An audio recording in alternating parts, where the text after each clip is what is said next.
This is Chris, And this is Jim. and this is Double Dome Digitally Speaking. Enjoy the show. Ever feel like you're kind of driving your website blindfolded? Like it's out there doing its thing, but you don't really know what's going on under the hood. I think we've all been there. Well, today we're ditching the blindfold and diving deep into the world of Google Analytics, specifically two powerful tools that can really illuminate what your users are doing. Goals and funnels. That's right.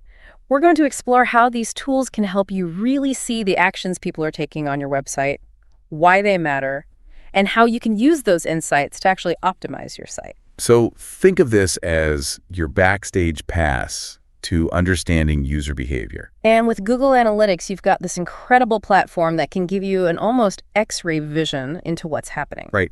And speaking of X-ray vision, let's start with Google Analytics goals. Sounds good.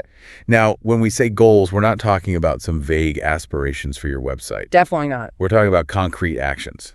So can you paint a clearer picture of what these actually look like in the context of a website? Absolutely. Think of goals as those finish lines you want your visitors to cross. It's all about identifying the specific actions that are actually valuable to you and your website's purpose. Okay, I'm with you. So let's say you have an e-commerce site, right? Yep. A prime example of a goal would be someone completing a purchase. Makes sense. Now, if you're a content creator, maybe your goal is someone subscribing to your newsletter or downloading a resource you've created. Right.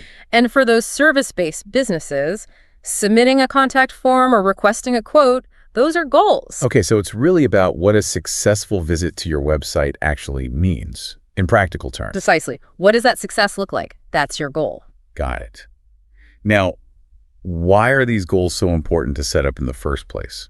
What's the real benefit of having these clearly defined? Well, imagine you're looking at all this website traffic coming in, but you have absolutely no way to measure if it's actually effective. Kind of like watching a river flow by, but you don't know if there are any fish in it. Exactly. Goals are what give you that framework for conversion tracking.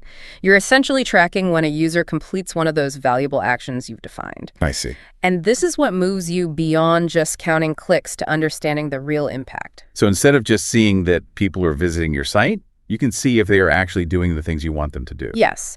And you can then see which marketing channels are driving those valuable actions, what content's actually converting those visitors, and ultimately understand the return on investment of all your efforts online.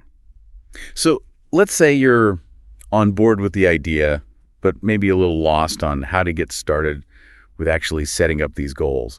Can you walk us through that process in Google Analytics? Of course. So first, you want to log into your Google Analytics account.